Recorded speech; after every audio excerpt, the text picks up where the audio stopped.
I'm going to start by sharing a poem that is read by James Earl Jones. It's the poem, it's of Langston Hughes, Let America Be American, America Be America Again.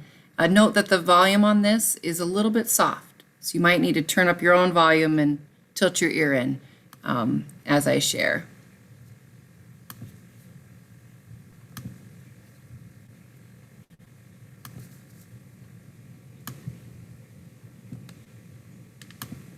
Let America be America again.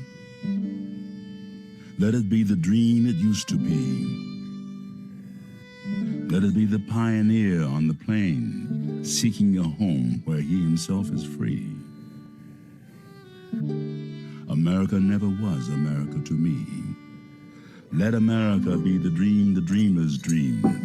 Let it be that great strong land of love, where never kings connive nor tyrants scheme, that any man be crushed by one above. It never was America to me. Oh, let my land be a land where liberty is crowned with no false patriotic wreath, but opportunity is real and life is free. Equality is in the air we breathe. Say, who are you that mumbles in the dark? And who are you that draws your veil across the stars? I am the poor white, fooled and pushed apart. I am the Negro bearing slavery's scars. I am the red man driven from the land. I am the immigrant clutching the hope I seek and finding only the same old stupid plan of dog eat dog and mighty crush the weak. I am the young man full of strength and hope, tangled in that ancient endless chain of profit, power, gain, of grab the land, of grab the gold, of grab the ways of satisfying need, of work the men, of take the pay, of owning everything for one's own greed. I am the farmer, bondsman to the soil. I am the worker, sold to the machine. I am the Negro, servant to you all. I am the people, humble, hungry, mean, hungry yet today, despite the dream, beaten yet today, O pioneers. I am the man who never got ahead, the poorest worker bartered through the years. Yet I'm the one who dreamt our basic dream in the old world, while still a serf of kings, who dreamt a dream so strong, so brave, so true, that even yet its mighty daring sings in every brick and stone, in every furrowed turn, that's made America the land it has become. Oh, I am the man who sailed those early seas in search of what I meant to be my home. For I'm the one who left dark Ireland's shore, in Poland's plain, in England's grassy lea, and torn from black Africa's strand, I came to build the homeland of the free. Oh, let America be America again, the land that never has been yet, and yet must be, the land where every man is free, the land that's mine, the poor man's, Indians, Negroes, me, who made America, whose sweat and blood, whose faith and pain, whose hand at the foundry, whose plow in the rain, must bring back our mighty dream again. Oh yes, I say it plain. America never was America to me, and yet I swear this oath, America will be. America will be.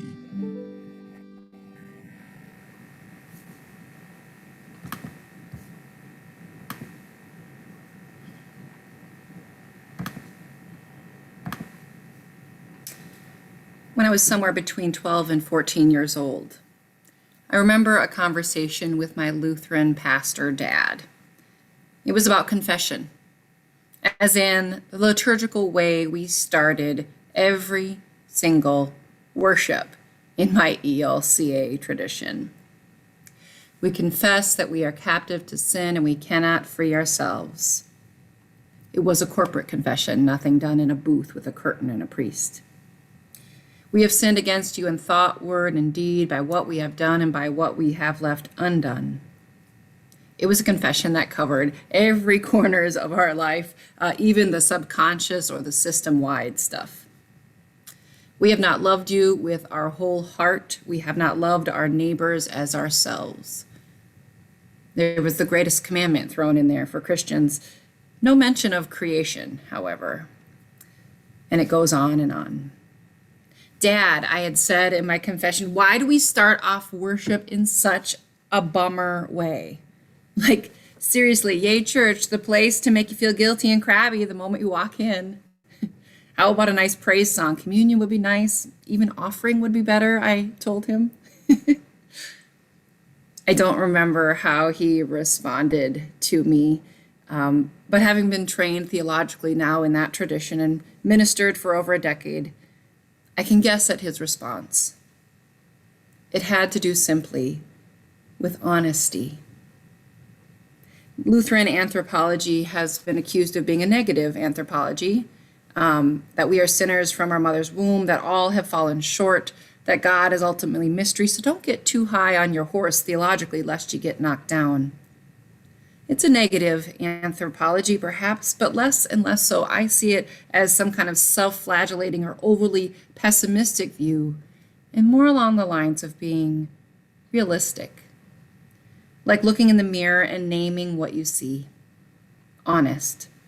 And I'm not talking about that glance in the mirror that you give yourself just before you walk out for the day after you showered and had time to wake up. I'm talking about a look in the mirror that you give yourself right when you crawl out of bed, which often for me elicits a response like, oh dear, or, oh, there you are again, looking at ourselves with the wrinkles and the sunspots, the rosacea, the puffy eyes and all. In my experience, each one of us holds within us this tension of a dozen opposites, of both beauty and grossness, of kindness and cruelty, of self-importance and self-doubt. And so I've learned to greet this liturgical act of confession as an old friend, and a pretty good friend, the one who tells you you have spinach in your teeth, or the lady friend who tells you that those pants actually do make your posterior look this much wider. So on the 4th of July, we begin with this Langston Hughes poem, Let America Be America Again. For me, since I discovered this poem too few years ago, it's always functioned like a moment of confession for the liturgy of the American narrative. You see, from my social location as a white, cisgendered, heterosexual woman, it offers a clearer look in the mirror than that can so easily be fogged over by things like privilege or just celebration, like on a day like today. So just for a few minutes today, before the fireworks, before the lawn games, barbecues, or parades, I'm inviting us to take a moment of honest confessional on behalf of the nation that most of us call home. And I invite you at the end of worship or in your reflections this week to think what else you might add or how you might correct me. That's okay. This is just one person's armchair sociologist / theological glimpse at what we might confess as a nation, maybe from this last year of pandemic specifically. If we wanted to spend a lot of time together, we could go back the last 2.5 centuries. As I said, I'm coming to you from my hometown in Minnesota. After we finish, I'm going to jump on my bike and pedal into town where the annual 4th of July parade is taking place.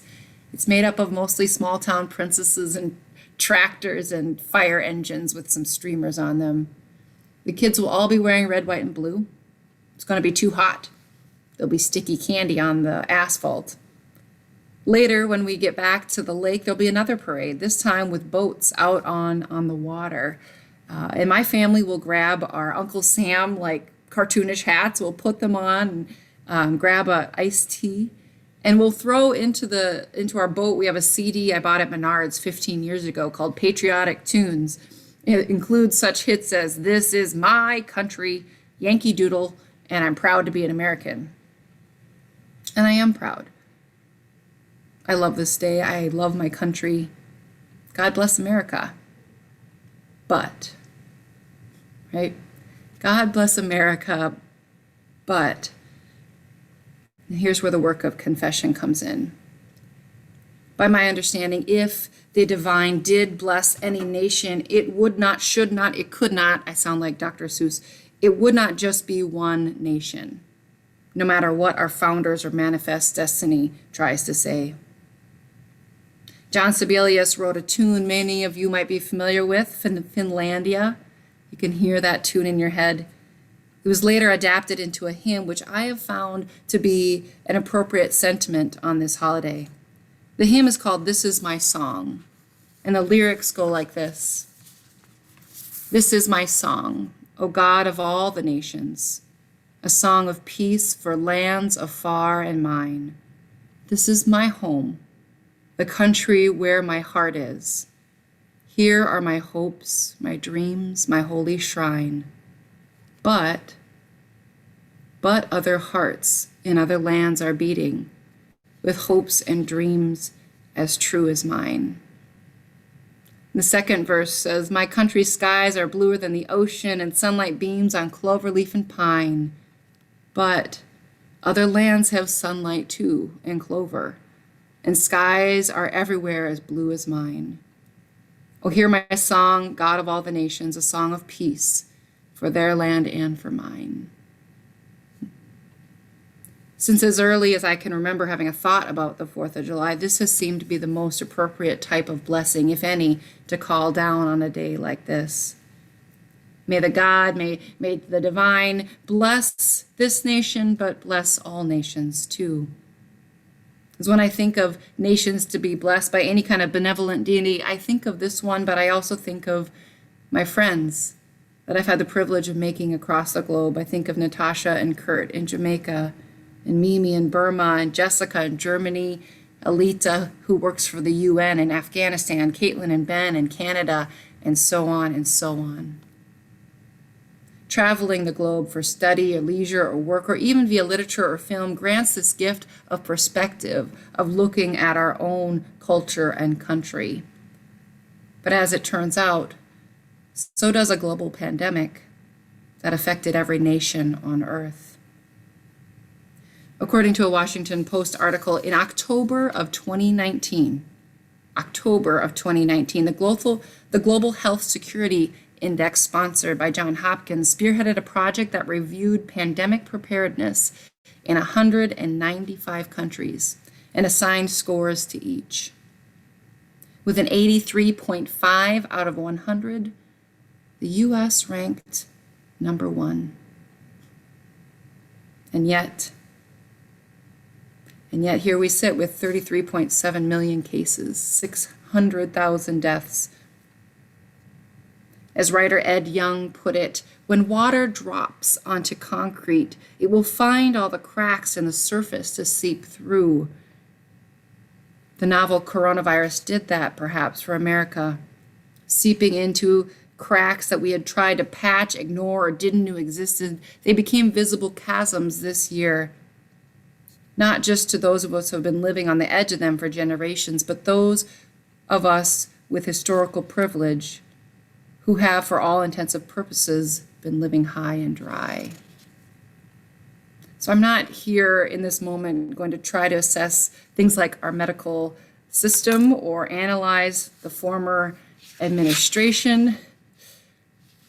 But there is a saying that our greatest strengths are at sometimes also our greatest liabilities.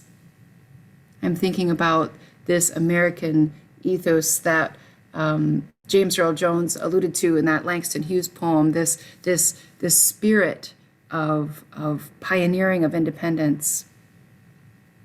I remember a film from the 1990s. Maybe you guys saw it. It was a Ron Howard film, directed by Ron Howard. Tom Cruise and Nicole Kidman starred in it as Irish immigrants. It was called Far and Away. This epic film, beautiful score written to it. I remember just being a schooler, that you have these two Irish immigrants from very different backgrounds trying to make their way in this new land. And there's this epic scene of them like dashing for land and claiming it. And that was the spirit that had been around me culturally since birth. that this idea that America was a land of opportunity, a pioneering spirit of independence. Wow, what innovations, what wealth, what blessings that spirit has brought.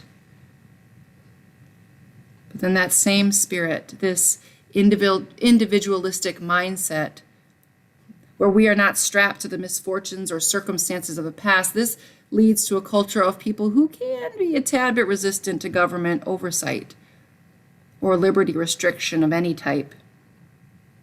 Benjamin Wallace Wells of The New Yorker points out that other democracies, like South Korea, impose much stricter regulations as far as testing and quarantining. The presumption was that its citizens would tolerate drastic impositions on individual freedoms if the authorities managed to squash the epidemic. No such presumptions were made in many of our states. We're a nation of individual states, united, yes, but again, the Washington Post points out America is big, sprawling, demographically and culturally diverse. And the decentralized political structures gave birth to a patchwork of policies that simply don't make sense when applied to a virus that ignores state boundaries and city limits. So from my armchair expert view, it seems that many people were okay with temporary shutdowns, but then it became government overreach. People just wanted to take care of themselves, their own business, their own family. It seems that in America, we treat health as a personal responsibility versus a public good. We treat health as a personal responsibility versus a public good. As we know, other democracies like New Zealand and South Korea were much more successful in containing this virus. Then there were places like China with citywide quarantines, or other countries where those who were infected were required to stay at government-approved hotels or facilities. But not here. This pioneering, innovative spirit of America can also be so forward-looking that we do not remember history or past pandemics or the possibility of such. I learned this week that the CDC budget had been slowly reduced by over 30% since 2003. The CDC. I'm not sure what happened, but just to pull an example out of the hat to, military spending at that time, but I'm guessing it didn't follow that trend. Perhaps it's lack of imagination. How do we fight the enemy that we cannot see? You don't notice what public health does until it doesn't do its job, like keeping your restaurant safe. It's the dog that doesn't bark. The narrative that pervades America is that this is a land of opportunity. But the pandemic revealed what so many already knew, that the opportunities for some were built on the backs of many. Structural racism fueled health inequities in this pandemic. Black and Hispanic individuals and other people of color were sickened with and died of COVID at disproportionately high rates, be it from underlying conditions, poor access to care, or in their higher than average representation among frontline essential workers, like nursing home aides, restaurant, kitchen workers, and in meatpacking plants. America never was America, hasn't yet been America for so many. And now there's the vaccine, right? And we have enough for every adult in this country, if only they would take it.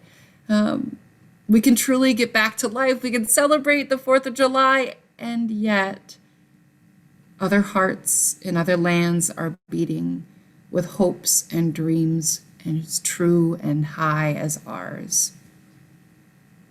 The global inequity is glaring. So if we had a collective American confession, what would you add in regards to COVID in this past year? In regards to how the structures we have built measure up even in non-pandemic times? In regards to our use of resources?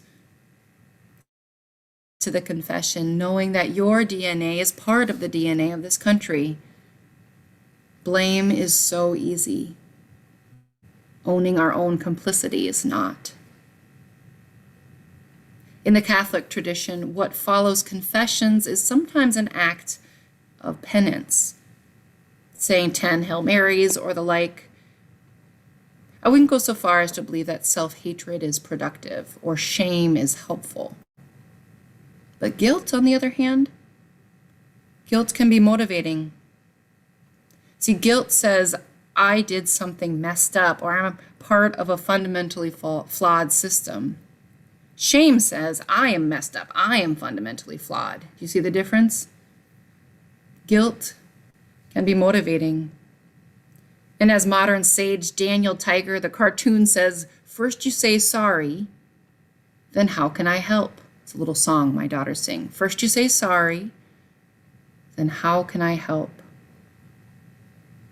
I don't want to downplay with this theme of confession how many have continued to help, how amazing our country has been. Vaccine rollout in our country happened at a nearly magical speed. Our health workers are heroes. Our teachers deserve all the summers off and a sabbatical and more. Our postal workers and sanitation workers and homeschooling parents, and the list goes on and on. We did show up for one another via Zoom or hearts in the windows. We did change patterns of behavior. But now what? What are we going to do with what this pandemic has tried to teach us, with what it has revealed? Perhaps the first step is confession, naming as honestly as we can who we are and where we've fallen short as a collective. And then maybe we can also get to something like penance, trying to make things right, correcting systems that are grossly wrong. But then, of course, we've skipped a step. Forgiveness. Forgiveness. That's what we'll dig into in a few weeks. What is the role of forgiveness at this junction in our nation? Who has the right to give it? How can it be deployed to heal what has been broken and shattered among us? How do you engage those who have handled this pandemic, this political moment, the very nature of truth very differently than you? Forgiveness. We'll talk about that next time. But for today, we'll end with another prophet who is both confessional about the American narrative and hopeful. I'm going to share my screen again and leave you with the indomitable words of Amanda Gorman.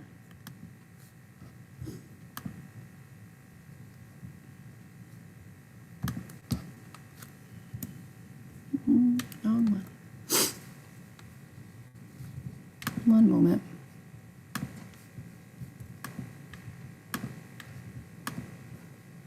There she is.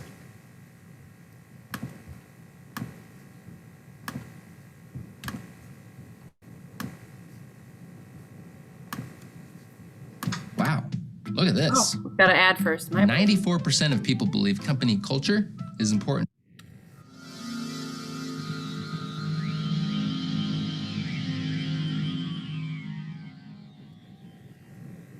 The hill we climb. Mr. President, Madam Vice President, Americans, and the world. When day comes, we ask ourselves, where can we find light in this never-ending shade? The loss we carry, a sea we must wade. We've braved the belly of the beast. We've learned that quiet isn't always peace, and the norms and notions of what just isn't always just is. And yet the dawn is ours before we knew it. Somehow we do it. Somehow we've weathered and witnessed a nation that isn't broken, but simply unfinished. We, the successors of a country and a time where a skinny Black girl descended from slaves and raised by a single mother can dream of becoming president, only to find herself reciting for one. And yes, we are far from polished, far from pristine, but this doesn't mean we are striving to form a union that is perfect.